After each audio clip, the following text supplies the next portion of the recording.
You're listening to the JD Rucker Show. Let's begin. So we're going to start right off the bat with an apology. I'm so sorry for missing yesterday's Frank Speech show, Lindell TV show. It was an unfortunate technical difficulty, and I was not able to get the show out in the morning. Was not able to get the show out on Frank Speech in the evening. But we did do our live show. So for those who don't know, and I know a lot of times, when people are watching these shows on various networks, you don't realize that I actually do have a live show that goes on every night, Monday through Friday at 7 p.m. Pacific, 10 p.m. Eastern. I know it's late, but it's worth staying up for, where we cover everything that we cover during this show. Okay, the show that you're watching now, we're going to cover those things, but then we go an extra hour, 2 hours sometimes, talking about other issues, and obviously we're doing it live, so that's a completely different scenario altogether. I interact with the audience whenever I can. We have breaking stories that pop up because I've always got my feed wide open, ready to go to hop on the latest breaking story. We had one the other day that actually I got sent the story as it was happening live, and somebody sent it to me, and I was able to break the story as we were going. That's always fun. I love doing live shows. Nothing wrong with this show. I mean, I don't want to downplay this, because there are definitely advantages to being able to do it systematically, to go story to story to story to story. These are important stories, and people need to know them. Speaking of which, this very first story, this is a very important one because I think there's a lot of misunderstanding surrounding what President Trump is going to do, how he's going to get rid of the cartels, and this story breaks it down for you. So let's get to it. The Alien Enemies Act of 1798. Here's an explainer of the law that Trump may invoke. And when they say may invoke, I think we are in the process. The Trump administration is currently working on invoking it as we speak. Now, for full disclosure, when he was first talking about this on the campaign trail, I thought, that sounds nice. But as I looked into it and realized, you've got to have a declaration of war, you got to have this, you got to have that, it's like, I don't think he's going to be able to pull it off. And I was wrong. He's got some very smart people around him, people who have found, I don't want to say loopholes, we'll just say who've helped him to set up the conditions through which they'll be able to enact this executive order, take advantage of this law, and start deporting a whole bunch of people. We've got this article by Darlene McCormick Sanchez over the Epoch Times, but before we get to it, I want to just cut to the chase for those with a short attention span, because it is kind of a long article. But I want to tell you right up front why this is important. So the way that everything's situated now, with borders are Tom Homan, going out there, deportations have already started. Praise God for that. But here's the thing.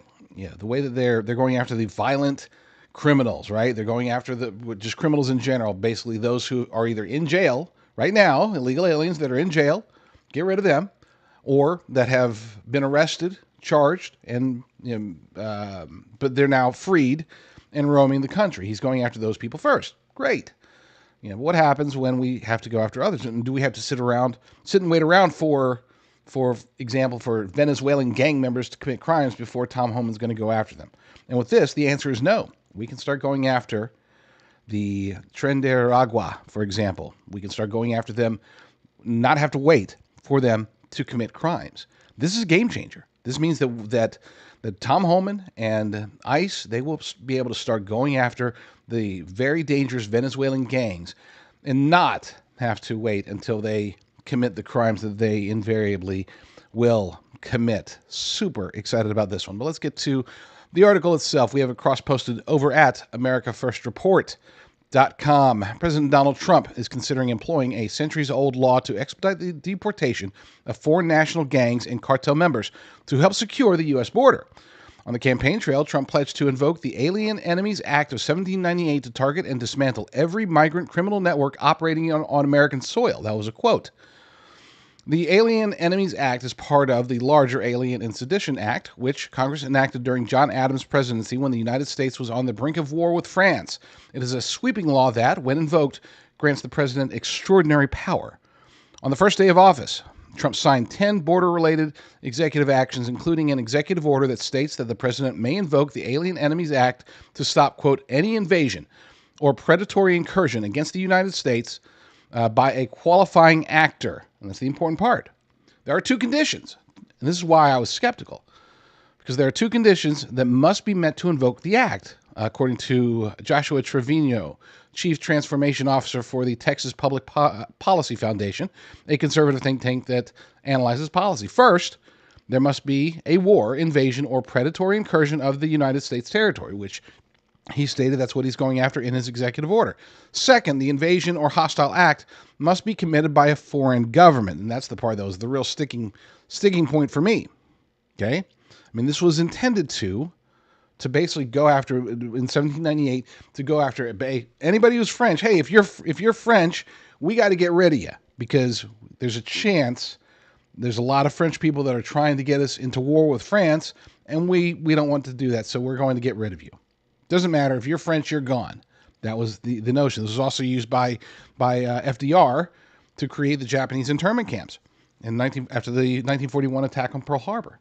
So there is precedent to this. And you might think, but those, in both cases, those are nations, one Japan, one France, and then there's been a couple of other uses of the act.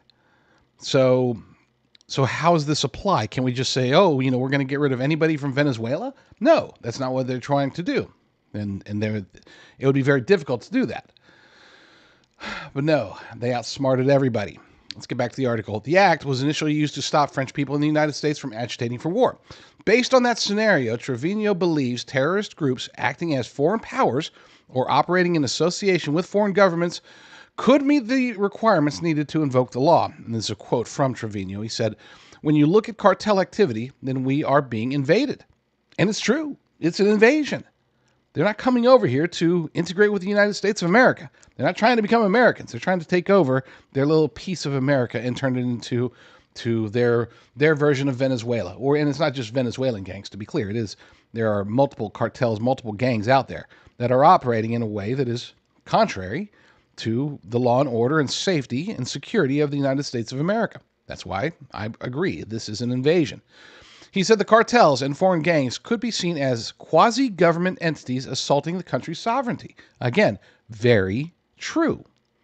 They're not just randomly going around, marauders going around from city to city, state to state, country to country, trying to find their home. They said, we're going to America and we're taking over. Taking over this apartment complex, then this city, then this state. That's their intention. They actually do have state support. This is according to Trevino again. They actually do have state support. In many cases, they are state agents. The intersection of the cartels with the Mexican government is very robust. The cartels take in billions of dollars through drug smuggling and human trafficking, have their own armed forces, and control territory within Mexico. The Alien Enemies Act states that when the president makes a public proclamation to invoke the act, all natives, citizens, denizens, or subjects of the hostile nation or government, being males of the age of 14 years and above, women, you guys are fine, who shall be within the United States and not actually naturalized, shall be liable to be apprehended, restrained, secured, and removed as alien enemies. Trump issued and this is the important part, Trump issued two related executive orders that address the designation of foreign enemies and invasion. The first order is titled Designating Cartels and Other Organizations as Foreign Terrorist Organizations and Specially Designated Global Terrorists. Okay? And the second it's titled Guaranteeing the States Against Invasion. Pretty straightforward. With both measures in place, Trump can gain extraordinary authority to deal with an invasion or wartime conditions at the border. He says, I will direct our government to use the full and immense power of federal and state law enforcement to eliminate the presence of all foreign gangs and criminal networks bringing devastating crime to U.S. soil, he said during his inaugural address. Under this order, the president has given several federal agencies 14 days to provide recommendations regarding the designation of the cartels. And I'm going to stop right there. There's more to the story, and it's a very good story. It goes into what the ACLU is trying to do, state actions that can be done, what Greg Abbott has already done, something very similar, okay, with his actions down in Texas. This takes it a step further because this actually says, hey, if you are part of an organization that falls under this act, whether it's a Mexican cartel, a Venezuelan gang, anybody that we say, hey, these guys are invaders, then we can find you and deport you immediately. You don't have to commit a crime. Your crime is being here as part of the invasion force. That's basically what this act does. And by golly, we have to do something like this. Now, of course, you're going to get AOC and the ACLU and the AO whatever, blah, blah, blah. They always have those weird initials. You're going to get them coming after Trump, suing him, saying that you can't do this, you can't do that. And we'll see how that plays out. I am more confident this time around because, again, not only do we have a more experienced president and a more experienced team behind him, but we also have the people behind him, far more than he had in 2017. So I am extraordinarily hopeful that this can go into effect, that they are going to act upon it, and that in a very short period of time, we may finally start to rid this nation of the scourge of the cartels and illegal alien gangs. These three toxic rhino senators may oppose Hegseth's confirmation after 11th hour hit piece affidavit with new allegations dropped. Now, it's funny, just as a standard operating procedure in corporate media, here's what happened. The sister or ex-sister-in-law of Pete Hegseth claimed that he was abusive to her sister, his ex-wife. They run the story, okay? They put a good chunk of the story beneath a paywall, okay? And they have that prerogative.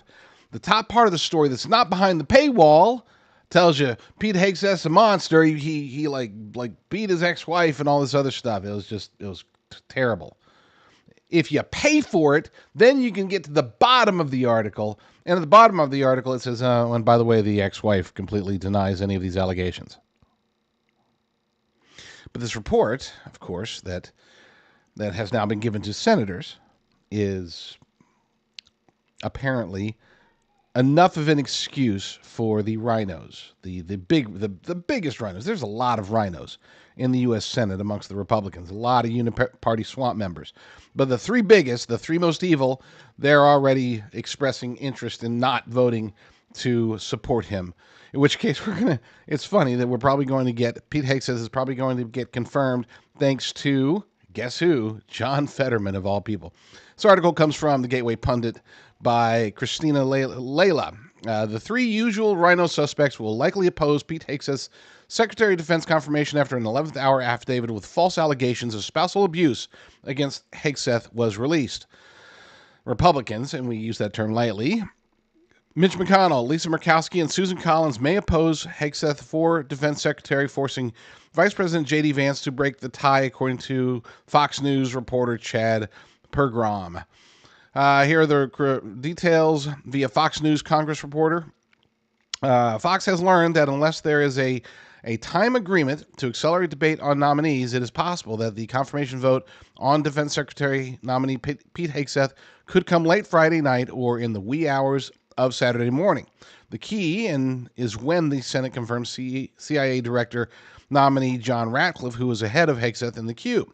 Fox is told to expect the vote to break the filibuster on Ratcliffe on late Thursday morning or mid tomorrow. The Senate is then afforded 2 hours of debate on that nomination. That means there's a 3 to 4 p.m. Eastern Time vote on Thursday to confirm Ratcliffe. Once Ratcliffe is confirmed, the Senate would then vote to break the filibuster on Hegseth on Thursday afternoon. If the Senate breaks the filibuster, that would then trigger up to 30 hours of debate. If all time is used, final confirmation on Hegseth could come late Friday night or early Saturday morning. Bottom line is, two things. Number one, you got the rhinos trying to stop Hegseth's nomination. They hate him. They're looking for a reason to stop him. You've got Mitch McConnell, who, praise God, is no longer Senate Majority Leader. His little minion John Thune is, but whatever. At least McConnell's not running the show, or at least his handlers aren't running the show. But he's coming out against Hegseth. You've got other people, Murkowski and Collins, the two. They've never been Republicans. They're not even remotely close to being Republicans. They're pro-abortion, anti-American. They're idiots. They're Democrats that pretend to be Republicans. Of course, they're probably going to vote against him. And they said J.D. Vance. I don't think it's going to come to J.D. Vance. I don't think there's going to be a 50-50 tie. I think it'll end up being John Fetterman will make it 49-51. Fetterman will cross the line and prove that he is more patriotic, more America-loving than those three rhinos. Trump revokes Biden-era order that allows transgenders to serve in the military. Now, it's funny that initially when I saw this and I saw the blowback from the left against this, I was very confused. I'm like, wait, so we've got DEI ending across the board in government agencies, government departments, affecting a lot of people. We've got DEI ending in schools. Okay, that's a new one that popped up. I think I might be covering it later. That's a new one that's popped up recently today, and that's huge. That affects a lot of people, right? Especially when it comes to college enrollment, siding with and enforcing what the Supreme Court has already determined, which a lot of schools unfortunately have not. But then this one pops up, and it's like, okay, well, that's not going to affect a ton of people, but oh my gosh, the backlash against this. I'm like, but this doesn't. And then I said, Rucker, stop thinking logically about who's going to be impacted, the number, the bulk, and remember who is going to be impacted. Yes, of course, I should have realized that anything that goes after the transgender supremacy agenda is going to get the lion's share of the anger and hatred from the radical left. This article comes from End Times Headlines. In a series of executive actions on January 21st, President Trump revoked a Biden-era order that permitted transgender individuals to serve openly in the U.S. military. This decision aligns with the administration's broader initiative to eliminate diversity, equity, and inclusion programs within federal agencies.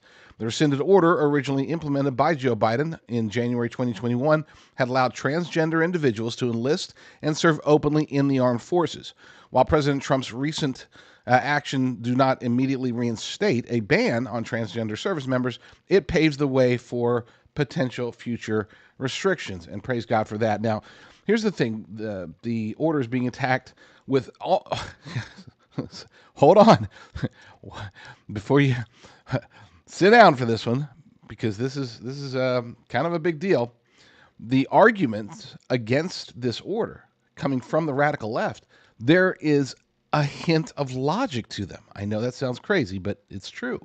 What they're saying is that it shouldn't matter, if a trans woman, as they call them, if a dude who wears high heels and whatever, if he can meet the physical requirements and, he's able to march as far as he needs to march, he can carry the pack, he's physically able to fire a weapon and do all these things and follow orders, shouldn't his gender have nothing to do with it? And it's like, well, that is a logical argument, except for two important things. And I want you to take note of this in case you are faced with this argument in the future. Number one, I don't care what people do in their own lives. Okay, if a dude wants to wear lipstick, great, awesome, do it. As long as you're doing it in your own life, right? You're not trying to promote this to other people.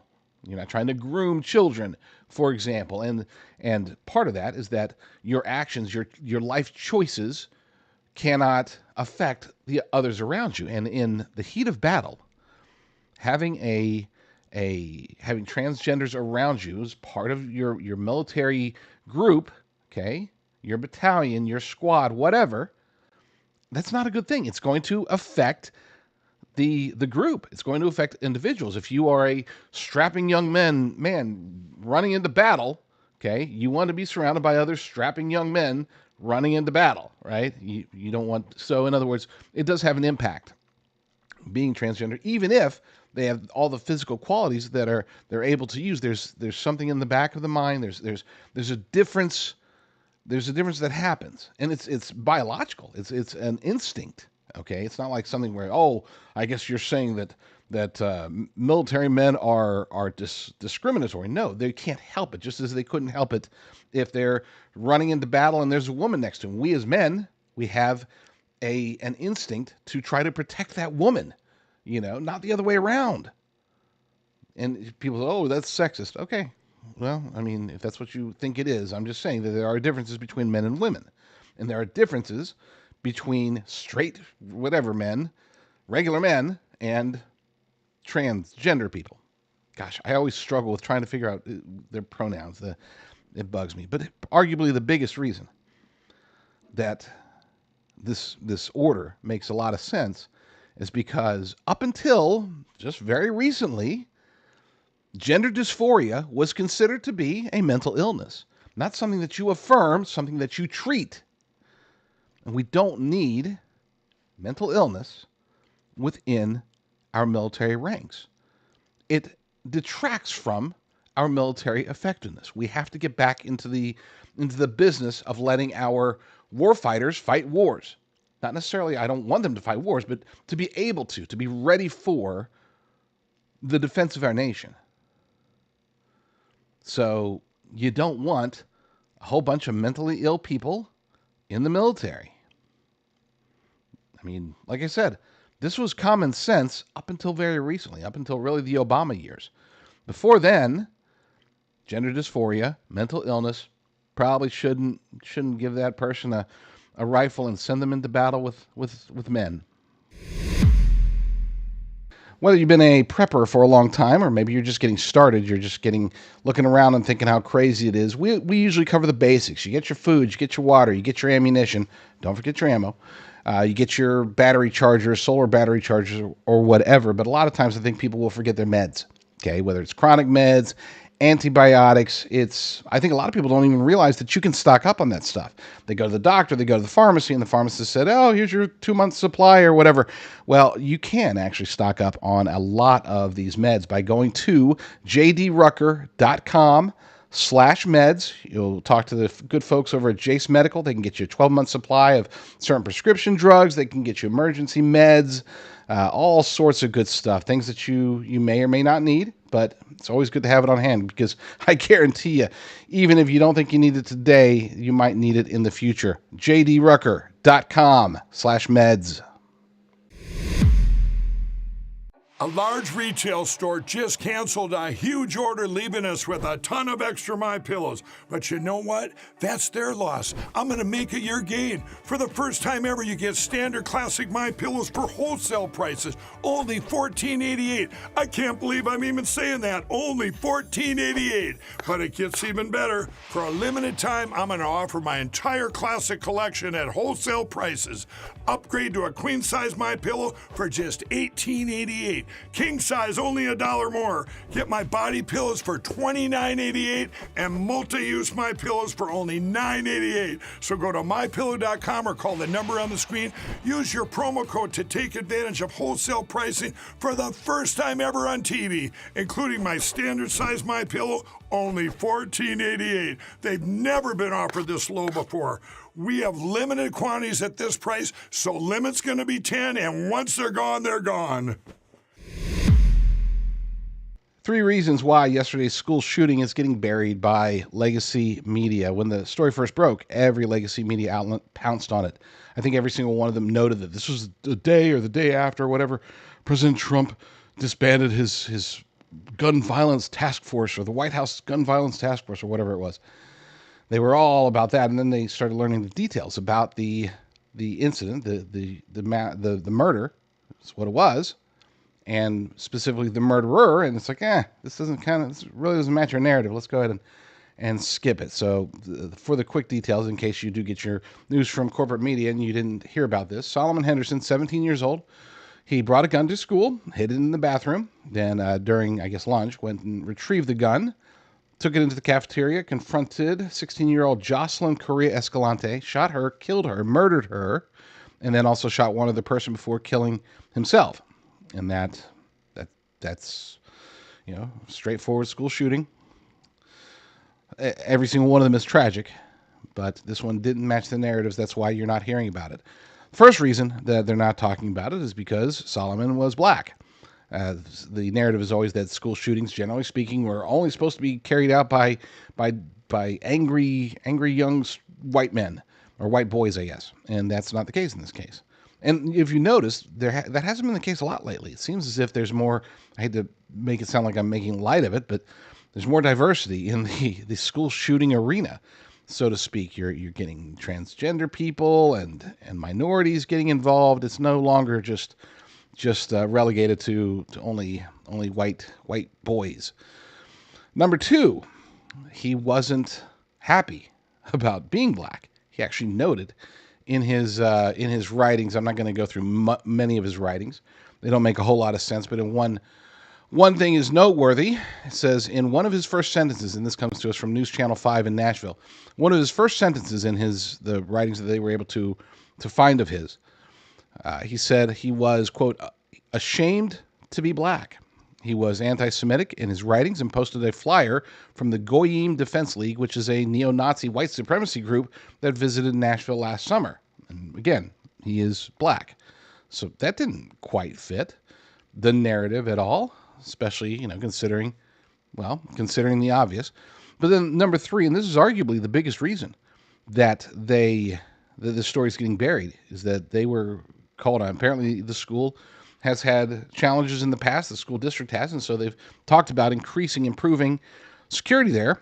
And it was discussed, apparently, to bring in metal detectors, which, let's face it, that makes sense if you have especially if you have a school in a high crime area. Yeah, metal detectors make sense, but not in this case. Why? Well, according to one of the school administrators, Ms. Battle, she said, I know there are questions about whether additional steps such as stationary metal detectors should be considered. While past research has shown that they have had limitations and unintended consequences, we will continue to explore emerging technologies and strategies to strengthen school safety. Now, the emerging technology that she's referring to is one that is installed at the school. It costs the school district $1 million to put in an AI-driven, basically a firearm detection system.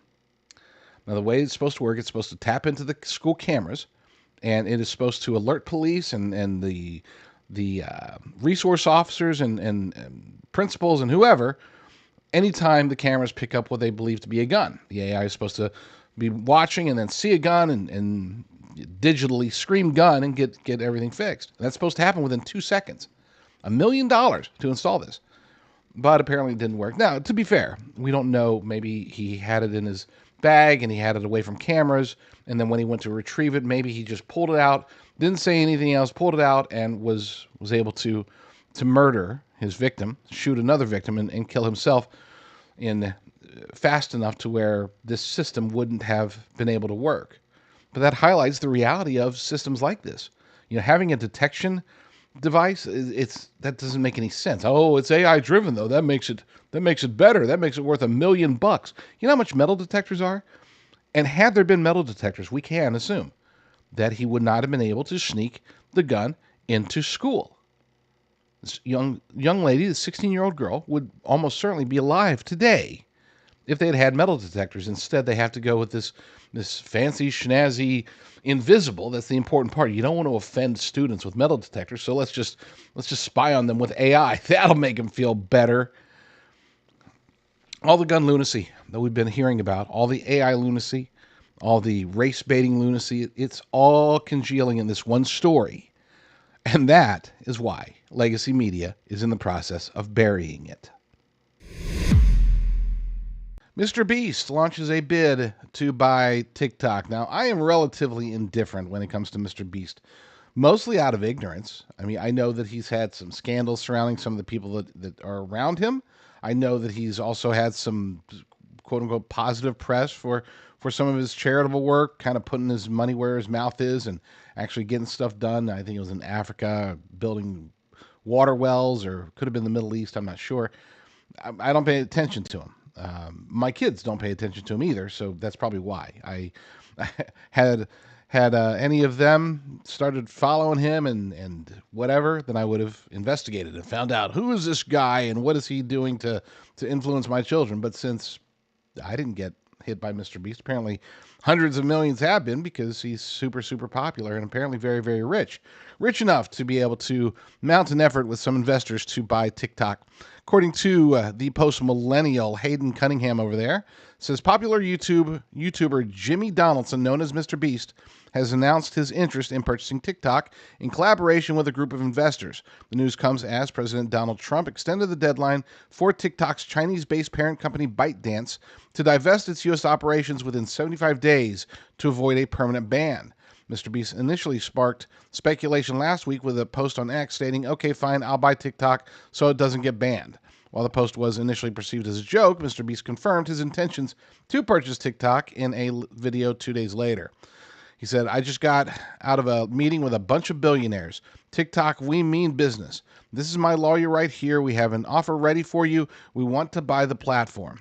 Mr. Beast's lawyers also confirmed to CNN that he is serious in preparing a bid alongside a group of investors.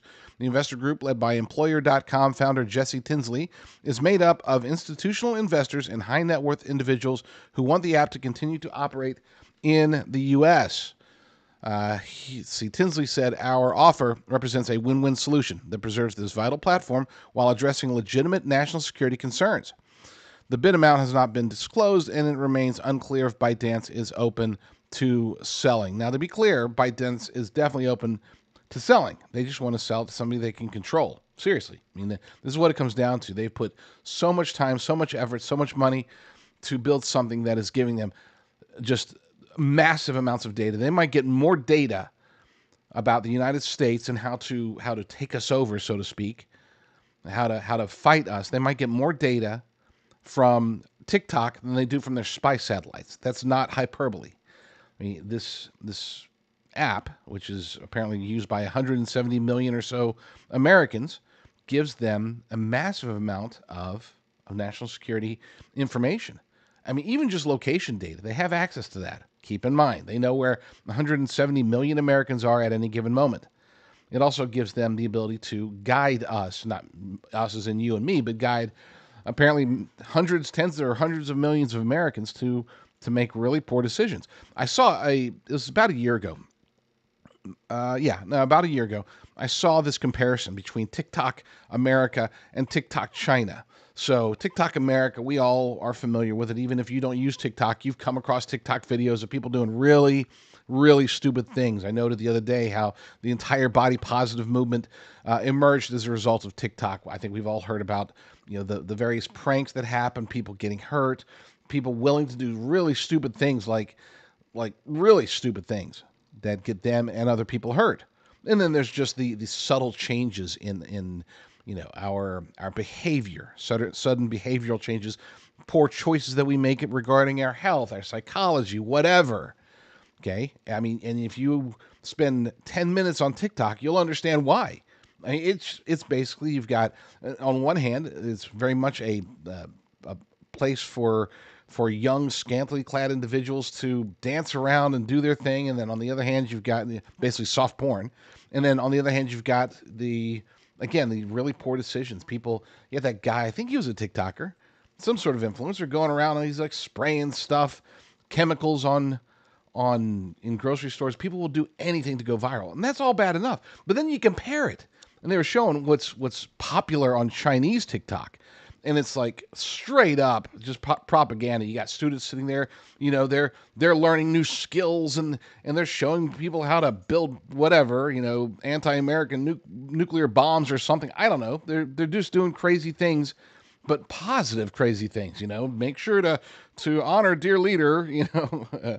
Yeah, you can practice your religion as long as your God is under Xi Jinping, whatever. Yeah, it's a very, very different type of mechanism, and we don't get to see that. So I'll watch this news. I'll see what happens, but otherwise, I'm just gonna do nothing.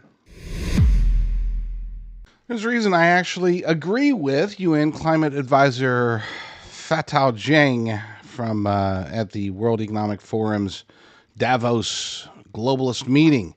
I actually agree with something that she said. I'm shocked. I don't know if I've ever agreed with anything they've said at Davos, but this time I do. See if you agree. Watch. Just to pick up on that drill baby drill, I'm actually also very concerned about Trump's decision to pull out of Paris Agreement. So my question is for the United Nations mainly, but also for the other people here. What is the world going to do now? Because it may be even more serious than the first time when he tried to pull out of the Paris Agreement. How should we react? Thank you. That's you want to go? Yeah. I mean, we should all obviously react because it's something that's very worrying, seeing how US is one of the major emitters and obviously should be one of the countries that should put a lot more in loss and damage and adaptation. And it's really worrying seeing the trajectory because when he was president, actually, they left the Paris Agreement. So from an individual perspective, I actually saw this coming because he did it again, he will obviously do it again. So I really hope to see, especially major emitting countries, really taking more responsibilities and efforts because we can't really allow just one country to dictate how we are supposed to approach the climate crisis. Did you catch it? Yes, of course you did. She said that not one country needs to be dictating what they do with climate change. Hey, great. Awesome. She said that other heavy emitters should contribute more. Great. You know who the heaviest emitters are, of course. That would be China and India. And they need to contribute more if there's going to be, anything that has to do with climate change.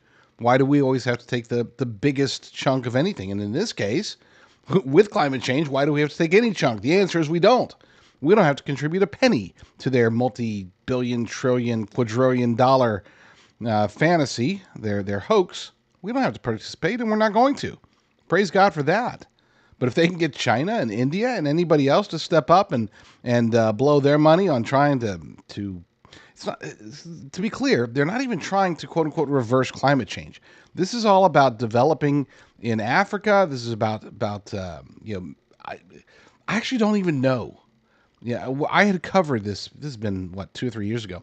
I'd covered the climate, the Paris Climate Accords or whatever they're called, and highlighted how even they don't seem to know what they want to do. It's a virtue signaling exercise, but it's a very expensive virtue signaling exercise, and we don't need to be any part of it. But hey, if they can get China and India to participate and to get in more money, and they can get money from other nations other than us, who am I to stop them? A caseworker who helps Afghan refugees assimilate into American life was stabbed multiple times at his home by an Afghan refugee. I remember there was a story a few years back. It's been a while, and I don't remember the full details, but basically the way there was an NGO, and they were working at refugee camps. And one of the I don't recall if it was an American or I think it was a British woman who was helping the refugees. She ended up getting attacked and raped, and she was encouraged by her peers, the people around her, not to report it. They didn't want that narrative out there. They didn't want it to seem as if refugees could possibly be bad people. And I'm not suggesting that all refugees are bad people. There are a lot of refugees who are just in bad situations. But a lot of them are. A lot of them take advantage of refugee situations to get to places where they can then commit crimes, do their thing. And I think this is one of those instances, which is why I'm all in favor of helping people, okay? But help them elsewhere. I know that sounds kind of callous, but it's true. Why do we have to bring them to the United States? Why can't we help them in other areas, especially considering how much land, how much space is available in the Middle East, how much money is flowing through the Middle East? Why does it always have to be, okay, well, here's an Afghan refugee. Why do they have to come here? Or any refugee, for that matter. I'm not just talking about the Middle East. Any refugee from anywhere. Why do we have to bring them here? What is the purpose? When they have places that are much closer to them culturally, it's oftentimes a perfect match. It's like they can integrate into a society that they already know. a society that can and should embrace them. I would much rather, not that I want to spend any money on American money on that, but hey, we're doing it anyway. If we're going to spend money, let's spend money to help them there, not here. Okay? I mean, maybe I'm just crazy, but then again, maybe I'm not. Here's a story. A terrifying ordeal for a caseworker who helps refugees from Afghanistan get resettled into Michigan. Investigators in Oakland County say he was attacked in his own home in Orion Township Wednesday. Well, it's terrible. I mean, obviously the person is trying to do their job, which is to help that person assimilate, and for whatever reason, this is the reaction he got. Sheriff Mike Bouchard says a refugee, helped by the caseworker, somehow tracked down the caseworker's home address on Red Root Road, showed up, and stabbed them repeatedly, putting the victim in the hospital in critical condition. We don't know specifically what his complaint was or his motive was, because the individual that was attacked is in surgery. It's sad, it's tragic, it's everything, but it's also, unfortunately, not surprising at all.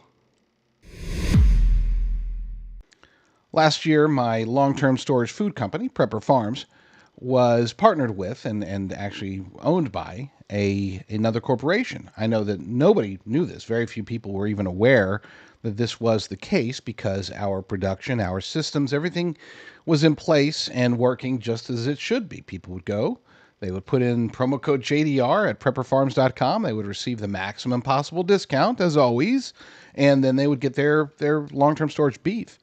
What you didn't know, and what we can now explain now, is that this year in 2025 we have gone back to the original ownership structure, and I'm very excited about that, because that puts me finally back more in charge, and I am super excited about that concept, not because I crave power by any means, but because I feel that as an America First veteran-owned company, that we need to focus on helping Americans to prepare for whatever is to come, whether it's natural disasters or emergencies or de-dollarization, food crises, bird flu, whatever it is.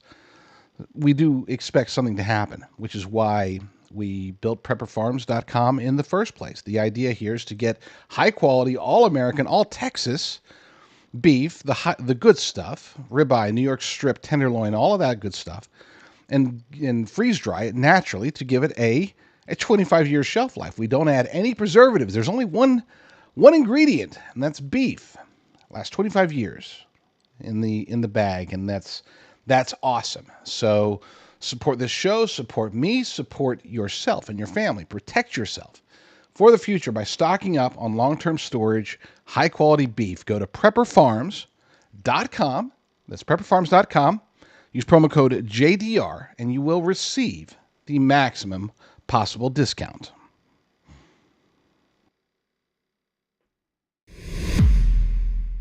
As the Los Angeles fires rage, the California National Guard's top wildfire response expert says the Newsom administration fired him because he's Jewish. I did not have this on my bingo card. You know, we haven't covered the wildfires for the last few days, but now they're ramping back up in L.A. There's fires being started in San Diego County. I think even Orange County had a fire or two sparked, almost certainly by people, to be clear. And yeah, then now there's this lawsuits for anti-Semitism, helping to push the fires along. This story comes to us from Andrew Kerr, or by Andrew Kerr, from Washington Free Beacon. Long-running accusations of anti-Semitism that have for years dogged California's troubled National Guard resurfaced at a crucial time for the force that is currently battling historic Los Angeles wildfires. A fired commander with extensive firefighting experience has filed a lawsuit alleging he's now on the sidelines because he's Jewish. Brigadier General Jeffrey Magrum is suing the state of California, Gavin Newsom, Matthew Beavers, who's a Newsom appointee, who was previously accused of referring to his Jewish subordinates as kike lawyers. Magrum claims his dismissal was driven by anti-Semitic animus. The California National Guard is the largest such force in the country, with 2,500 Guard members, including some reinforcements from Nevada and Wyoming, are now battling the wildfires from the air and the ground, as well as helping with public safety. But the scandal-plagued Guard, as the LA Times called it, has been bogged down by unseemly allegations of impropriety, including the cover-up of an incident in which someone urinated in a guardswoman's boot, indecent exposure at a restaurant, retaliation against whistleblowers, and the use of spy planes and fighter jets to monitor and intimidate protesters. Magram's ouster just over 2 years ago came after an inquiry found he used military personnel for personal tasks, among other infractions that the inquiry claimed compromised his leadership. He was one of the 5 generals who were fired or retired under pressure amid ballooning scandals at the Guard in the last few years. But in his lawsuit, Magram, who was not implicated in the more lurid scandals that dogged the Guard, argues he was targeted in a smear campaign that overlooked a sterling record because he is Jewish. Magram claims that Beavers, who orchestrated his firing, was retaliating against him for defending a fellow Jew from Beavers' anti-Semitic rants. Beavers discriminated against Magram, his lawsuit alleges, because of Magram's Jewish heritage and his complaints about Beavers' anti-Semitic discrimination and harassment. Now, look,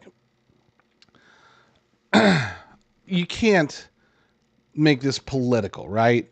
I mean, this is about an individual who apparently has a grudge against Jews. So why would you sue California as a state? Why would you sue Gavin Newsom?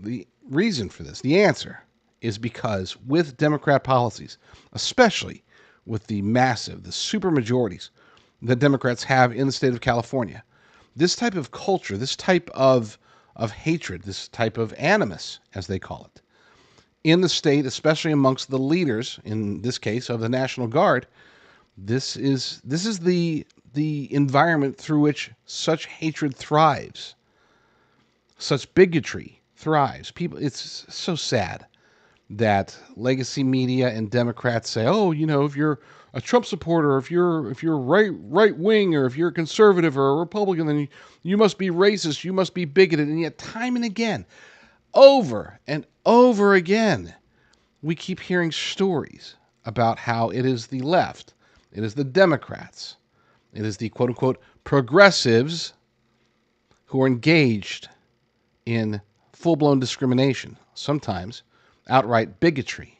In this case, seems to be one of those times. Now, again, this is just a lawsuit. We don't have evidence. We can't prove it at this point, but I would be interested to see what comes out in discovery, what sort of atmosphere was created that would allow somebody to rise in the ranks in California and possess such negative views. And look, this isn't about whether he's Jewish, if he was black, if he was white, if he was, I think he is white, but if he was different race, different color, different religion, different whatever, doesn't matter. None of that should matter. And there was a time not too long ago when it really was starting to not matter. When I was growing up, you know, as a young adult, okay, we were watching discrimination disappearing. It was no longer becoming cool or whatever. It was no longer being practiced nearly as much. I'm talking about like the mid to late 90s, maybe even early 2000s. It wasn't until Barack Obama came along and really drew the line and said, hey, we know that race is becoming less of an issue. Let's make it more of an issue. And eventually it became, let's make it the only issue, other than, of course, you know, gender and sexual orientation, which have now superseded even race as the rallying cry, the only point of contention in any topic for the woke left. They create the atmosphere. They create the conditions through which such discrimination, such bigotry can thrive. And the sooner that we learn that, and I know that you already know that, I already know that, but the sooner that we can get the rest of America to realize, hey, yeah, you know, maybe it's not people like Rucker who are discriminating. It's not people like his audience who are discriminating or bigoted. Maybe it's the people that he's going after. Maybe it is the radical left that is actually stoking the fires of racial discrimination and otherwise. The end of ESG. This is an article by John Stossel, the great libertarian, posted over at dailysignal.com. Now, before I get into the article itself, let me give you a quick, I don't know if you want to call it a caveat, just a warning. ESG is not dead. It is not dying. It is not ended. It is not over. It is in the process of being rebranded. It will bounce back. This is the tactic that the left has been using for years now, decades probably. I just didn't notice it before, but now I realize what they do is if they have something they really want to latch onto, and they latch onto it obviously, but then as it starts to reveal itself as being failed, because progressive policies generally fail, once it starts to become clear that, oh, this is not doing what it's supposed to do, they pull it back and then they rebrand it and then they push it forward from a different angle. New name, new words. We saw this with the whole censorship. There was the Ministry of Truth that was being proposed, and then there was enough pushback to where they're like, okay, well, maybe we won't do it. We'll just put it on the down low for a while and then bring it right back later under a different name, but oftentimes with even the same people.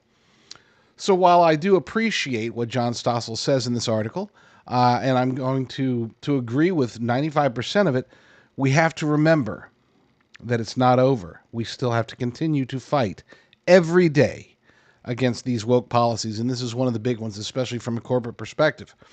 According to the article, sustainability investments became popular a few years back. So-called experts said companies shouldn't just focus on profit, they should put more effort into being nice. Funds pushing ESG, or better known as environmental, social, and governance, were all the rage. Giant investment firms like BlackRock pressured companies to hire more women and minorities. CEO Larry Fink announced all investments are going to be looked through sustainability. But sustainability is a mostly meaningless word. Parnassus Investments claimed it helped meet United Nations sustainability goals of nutrition and sanitation by investing in U.S. foods and Clorox. Starbucks phased out plastic straws while adding lids that used more plastic. BP rebranded itself as Beyond Petroleum, but then they wisely mostly invested in petroleum. Former VP Al Gore made money peddling climate change hysteria. He created sustainability investment funds claiming sustainability factors actually enhance returns. But that wasn't true. His funds did enhance Al Gore's returns. He made lots of money. But over the past 3 years, his sustainable fund underperformed the stock market. Recently, the fund managers admitted that they had, quote, made investment mistakes. Most funds promoting, quote unquote, sustainable investment did worse than the market. So, why did trillions of dollars pour into such funds? According to Matt Cole, CEO of Strive Investments, it's because of pressures. Their largest clients are blue state pension funds like CalPERS and New York Pension, who put pressure on them. Adopt these agendas or you're going to lose us as your largest customer. CalPERS still bragged about mitigating climate risk and adding climate-conscious board members to Exxon's board. Former presidential climate envoy John Kerry pompously bullied banks. He said they will invest into climate-related efforts. Today, banks and even BlackRock are running from sustainability nonsense. Cole said, what you're seeing is ESG funds shuttering at record speed, and they're not apologizing. Progressives never do. But again, I cannot stress this enough. Even Larry Fink, I'm disappointed that Stossel didn't point out that Larry Fink, just a year, I think it was about a year ago, Larry Fink came out, and well, he didn't come out, he said it sort of privately, but he said it in a shareholders meeting that, hey, ESG, he said, I'm getting sick of it. I'm getting sick of ESG. This is a guy that's been promoting ESG. And you're thinking, oh my gosh, he's finally coming to his senses. No. He was getting sick of the narratives surrounding the letters, ESG, the words, environmental, sustainability, and governance. He wasn't against the concept, and he still isn't against the concept. He was against the reputation. He was against the multiple news reports that continue to come out even today saying, hey, ESG funds suck. You know, if you want to lose money, or at least not make as much money as you would otherwise, invest in ESG funds. they're terrible. You'll lose money quick. And he didn't like that. So he started talking about rebranding, and they are pulling back. BlackRock is pulling back. Other banks are pulling back. Other financial organizations are pulling back. Investment hedge funds, they're all pulling back from what has been labeled as ESG. But what we're going to see in the coming probably months, maybe a year, but I imagine it will be within the next, say, 7, 8, 9 months. We'll start to see a resurgence of these types of funds. They won't be called ESG. They'll be called something completely different. But you know what they're going to focus on? The environment, climate change. You know what else they're going to focus on?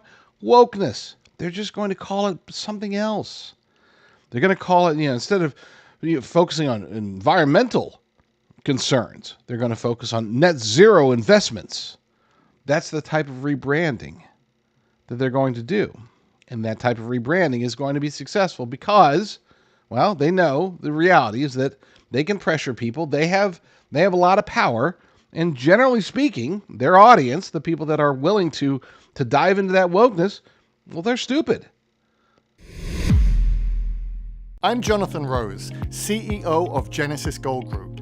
As Americans, we work hard every day to provide for our families and ensure their future. But with the uncertainty facing our economy, it is more important than ever to safeguard your wealth and protect your retirement savings. Educated investors look to safe haven assets to shield themselves from the economic storm. Tangible assets like gold and silver can provide stability, security, and most importantly, peace of mind. In 1997, the Taxpayer Relief Act allowed Americans to hold physical precious metals like gold and silver in their IRAs for the first time. Today, Genesis Gold Group helps our clients transfer existing IRAs, 401ks, and other retirement accounts into physical gold and silver, tax and penalty free. With thousands of satisfied clients, 5-star reviews, and fully accredited with the Better Business Bureau, our experienced team is here to help you navigate the process, start to finish. Now is the time to educate yourself on the importance of a diversified portfolio, including tangible assets like gold and silver. Call now to receive our free wealth protection kit and digital dollar defense guide. Call now and we'll include our extremely popular silver prepper bar free when you open your account. Add it to your IRA or have it sent to your home. Call Genesis Gold Group today at 800-200-GOLD. Prepper bar only available through Genesis Gold.